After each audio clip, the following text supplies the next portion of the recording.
Hi boys and girls, I'm back with Chapter 2 for the Hardy Boys in Clue Book number 1, The Video Game Bandit, and Chapter 2 is called Let the Bidding Start.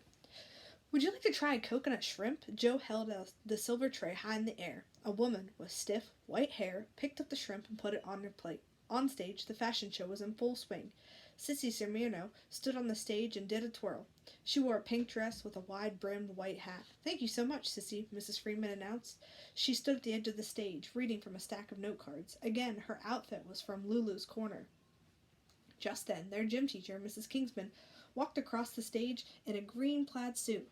"Mrs. Kingsman is wearing a crisp Weathersby suit from Blair's Boutique," Mrs. Freeman announced. "The jacket is cropped at the waist and has tortoiseshell buttons. She's wearing it with a white ruffled blouse. Perfect for work or business dinner. Doesn't she look sharp?" The crowd applauded, and Mrs. Kingsman strode down the steps into the house. The fashion show had been going on for about half an hour. Miss Swivel, who worked at the Bayport Elementary School's cafeteria, modeled a long blue parka. Everyone laughed when their art teacher, Mr. Hendricks, came on stage wearing a bright orange sweater and a furry hat. "And now for our last model before we start the auction," Mrs. Freeman said. "Give a round of applause for Principal Green." The crowd cheered as Principal Green stepped onto stage. Most of the Bayport Bandits were weaving in and out of the audience in their baseball t-shirts, passing out appetizers. Ellie, Joe, and Frank put their trays down on the nearby table to clap for the principal. She was one of the Bayport Bandits' biggest fans. Principal Green spun around in the center of the stage and smiled. Her dark hair was curled like she was going to a fancy ball. Principal Green was wearing a purple polka dot skirt with a gray silk blouse from Blair's Boutique. "Doesn't she look lovely?"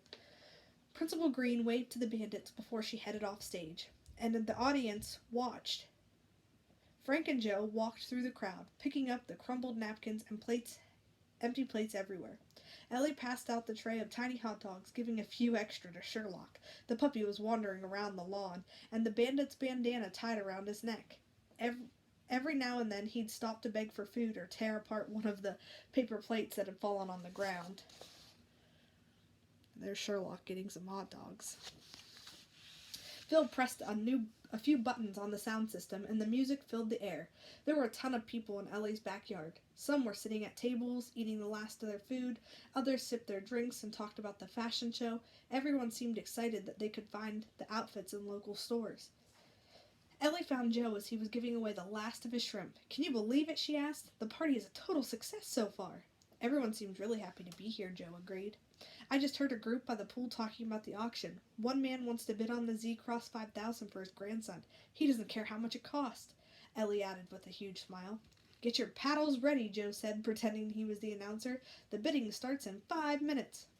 Ellie and Joe were raising their hands, pretending to bid on different items, when Frank waved to them from across the lawn. "Guys, over here!" He pointed at the photo booth up at Ellie's old swing set. Mr. and Mrs. Freeman had hired someone to take pictures of all the guests. Ellie and Joe crammed inside with Frank as the flash went off. It went off again. Ellie and Joe and Frank made funny faces for the camera, wearing some of the props in the booth. There was a crown, a big pair of glasses, and all kinds of unique hats. They were having so much fun they hardly noticed when the music stopped and Coach Quinn came on stage to start the auction. "The first prize up for our auction is a cooking lesson with Chef Jolie at Jolene's Bistro," she called out. "The bidding starts at $50. A woman with red hair raised her paddle, which meant she wanted the lesson. But almost as soon as she did, another woman raised her paddle. That meant the price would be higher because she wanted the lesson too. The women kept bidding against each other until the red-haired woman won. Going once, going twice, sold for $80. Coach Quinn called out. Sissy, or Speedy, as most people called her, was the pitcher for the Bandits. Everyone called her Speedy because she did everything super fast, from talking to pitching her famous fastball. She had changed out of her fashion show outfit and was now in charge of bringing out the prizes. When she came on stage with a certificate for the cooking class, everyone cheered. Frank and Joe sat by the pool as Coach Quinn auctioned off other prizes. There were sailing lessons, art lessons, and a gift certificate for a month's worth of free ice cream from the new ice cream shop in town. 2 spoons. Mrs. Zermino's, Sissy's mom. There's the auction. Oh, excuse me.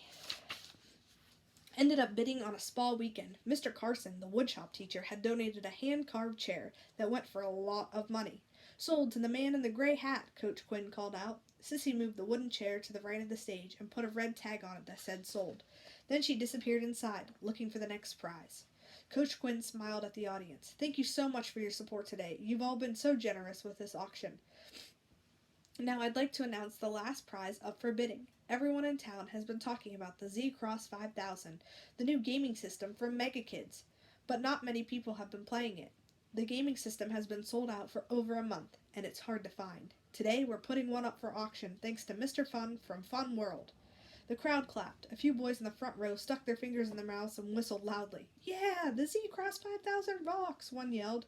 Coach Quinn looked toward the house, waiting for Sissy to come out with the prize. A minute passed, and then another, and she made a few jokes to keep the audience attention.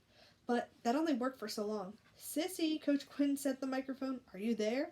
Will you bring out the next prize, the Z-Cross 5000? Just then, Sissy appeared at the back door. Her cheeks were bright red, and she looked like she might cry. Mrs. Freeman ran over to her, trying to figure out what was going on. "Sissy, what is it?" Mrs. Freeman asked. "What's wrong?" Sissy crossed her arms over the chest. "The Z-Cross 5000? Someone took it. It's gone." Oh no. Chapter 3, A Single Clue. So think, before we read Chapter 3, who do you think might have taken the Z-Cross 5000? Make a prediction as to who you think might have it, or have taken it, or if something happened. And be ready for Chapter 3.